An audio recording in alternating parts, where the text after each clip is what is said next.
I haven't had a quiet moment in months. It's like my brain's on fire. That's what one of my patients told me just last week. Maybe you have tinnitus and feel trapped just like this patient did.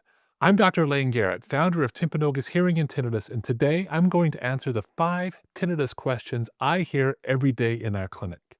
You'll learn what tinnitus really is, why it affects some people so deeply, and most importantly, how to finally turn the volume down. So question number 1. What is tinnitus and why does it bother some people but not others? That is a fantastic question because it gets right to the heart of what makes tinnitus so personal. Tinnitus is the perception of sound, ringing, buzzing, hissing, when there's no actual sound out there. It's basically an auditory illusion created by your brain, and that's the key. Recent research confirms tinnitus isn't just an ear problem, it's a neurological one. Most of the time, it starts with some level of hearing loss. When the brain gets less sound information from the ears than it's used to, it sometimes tries to compensate by cranking up its own internal amplifier.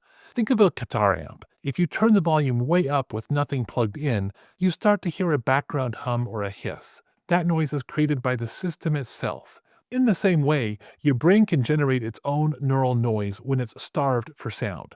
That's the sound you perceive as tinnitus. So why does this phantom sound drive some people crazy while other people barely even notice it?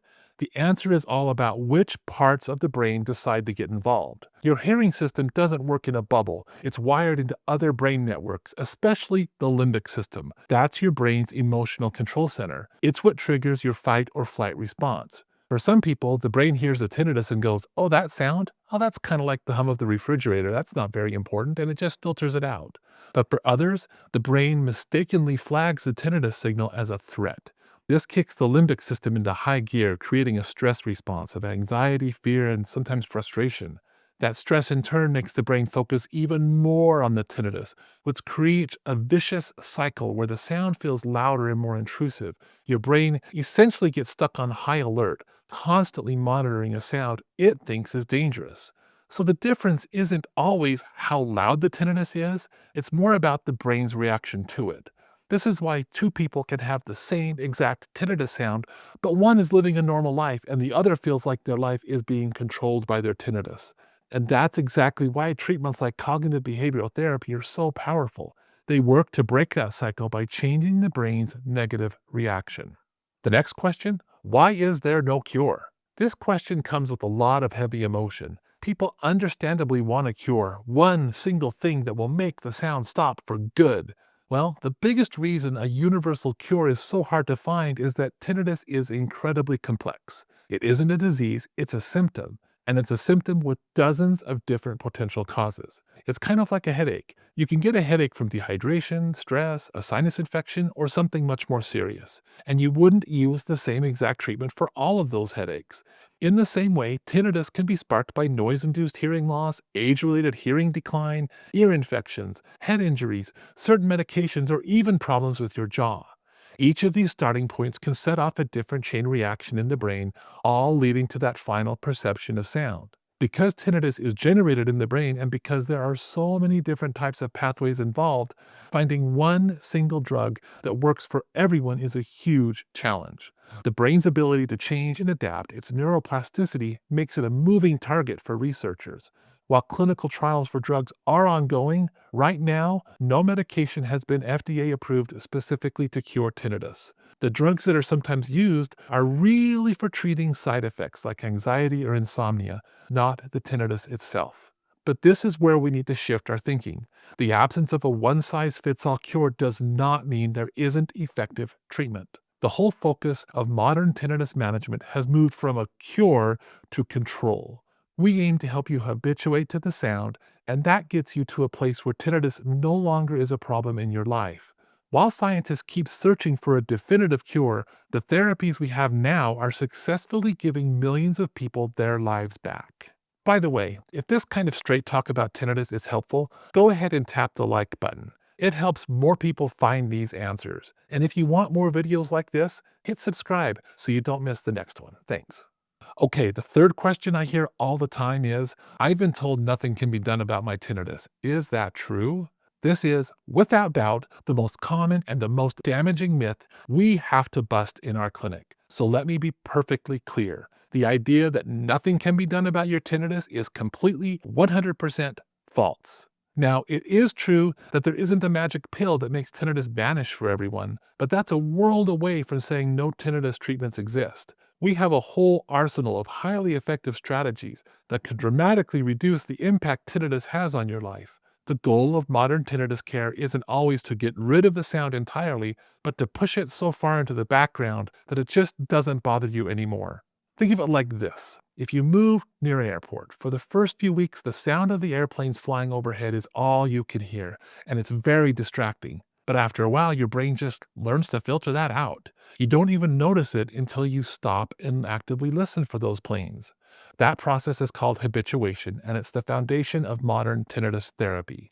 So if anyone ever tells you that you just have to learn to live with it, please know they are not up to date with the science. Real effective help is out there.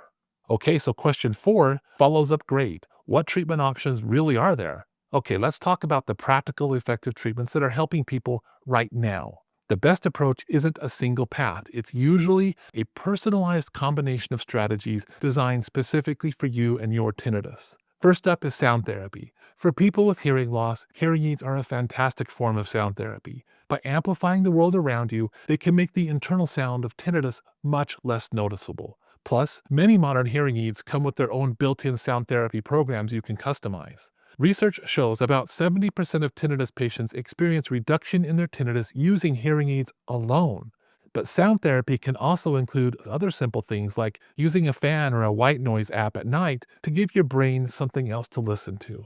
The next therapy? Cognitive behavioral therapy, or CBT. CBT is a type of counseling that helps you change how you think about and react to your tinnitus. It's not about making the sound go away, but about breaking that vicious cycle we were talking about, where tinnitus causes stress and stress makes the tinnitus feel worse. You learn real skills to manage those negative thoughts and redirect your focus, which dramatically reduces the distress. Next up is tinnitus retraining therapy. This is a highly structured program that pairs counseling with the sound therapy. The counseling part teaches you how tinnitus works, which takes away the fear and the mystery, as well as principles of cognitive behavioral therapy, while the sound therapy is delivered with hearing aids or ear-level white noise sound generators. Tinnitus retraining therapy has a great track record, with studies showing about 80% of patients get significant relief to their reaction to their tinnitus. Finally, there's the field of bimodal neuromodulation. This is a newer cutting-edge technology, and the most well-known example is the FDA-approved Lenire device. This approach stimulates your brain in 2 ways at once, with sound in your ears and with a gentle electrical pulse on your tongue. This dual stimulation helps your brain rewire itself through neuroplasticity, basically teaching it to pay less attention to the tinnitus signal. The clinical data is very promising, with most patients seeing major reductions in their tinnitus severity in as little as 12 weeks.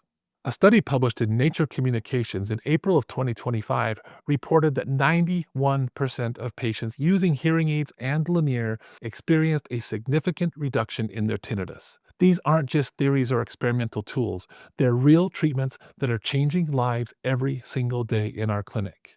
At Timpanogos Hearing Tinnitus, we tailor an individual treatment plan using one or more of these proven treatment options for our patients. Let me tell you about Sarah. That's not her real name, but she is a real patient. When she first came in, tinnitus was wrecking her daily life. She wasn't sleeping well, she couldn't concentrate, and she had started making mistakes at work, and that terrified her. She said the ringing felt like it was inside her skull, and no one had been able to help. We ran a full evaluation and found a mild hearing loss, something she hadn't even realized was going on. We started her on a treatment plan using hearing aids with sound therapy, our My Tinnitus Therapy program, which taught her principles of cognitive behavioral therapy, and the Lenire device. At her 12-week check-in, the change was staggering. She told me the tinnitus was almost gone. Even when she tried to hear it, oftentimes she couldn't. She was back to sleeping through the night, focusing at work, and smiling in a way we had not seen before. Her exact words, "I have my life back." While we don't see a reduction of tinnitus in every patient, we do see clinically significant improvement like Sarah's, in over 90% of our patients who come in to see us for tinnitus. The next question, why do we tell people it can take 12 weeks to 12 months to treat their tinnitus? This is such a critical question because managing expectations is a huge part of successful tinnitus treatment. When we say it can take 3 months to a year, we're not trying to kick the can down the road. We're being realistic about how the brain works. All of the effective tinnitus therapies rely on an amazing process called neuroplasticity. Neuroplasticity is simply the brain's ability to reorganize itself by forming new connections. It's how you learn a new skill, create a memory, or recover from an injury. When we treat tinnitus with methods like tinnitus retraining therapy or cognitive behavioral therapy or bimodal neuromodulation, we are actively guiding that neuroplastic process. We're training the brain to change its long-held response to the tinnitus signal. And that kind of rewiring just doesn't happen overnight. Think about trying to learn a new language or how to play a guitar. You don't become fluent in a week. It takes consistent practice over many months for those new neural pathways to become strong and automatic. Tinnitus habituation is the exact same thing. Your brain needs time to slowly learn to ignore the tinnitus sound and to unlearn the negative, fearful reaction it's developed. And clinical data backs this up. Studies on tinnitus retraining therapy often follow patients for 12 to 18 months, showing that while you might feel better in the first 3 months, the most stable, lasting results build over time. With the Lenire device, trials showed significant improvements after 12 weeks of treatment. General habituation, though, took several more months and sometimes up to a year for many people. It's also important to remember that progress isn't always a straight line. You'll have good days and you'll have bad days, especially in the beginning. That's a totally normal part of the journey. Setting a realistic time frame helps you stay motivated in sticking with the treatment plan, even if you hit those rough patches.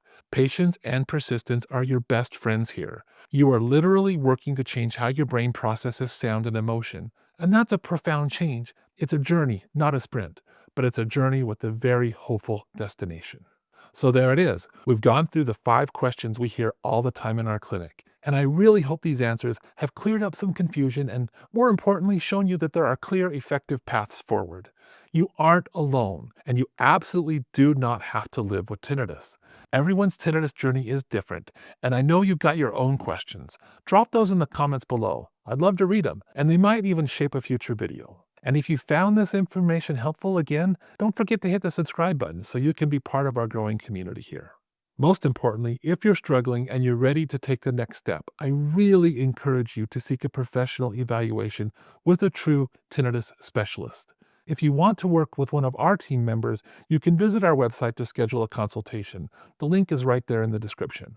Thanks for watching. Remember, while there might not be a silent switch for tinnitus, there is a volume knob. And with the right tools, you can learn how to turn it down and get back to living a full, peaceful life.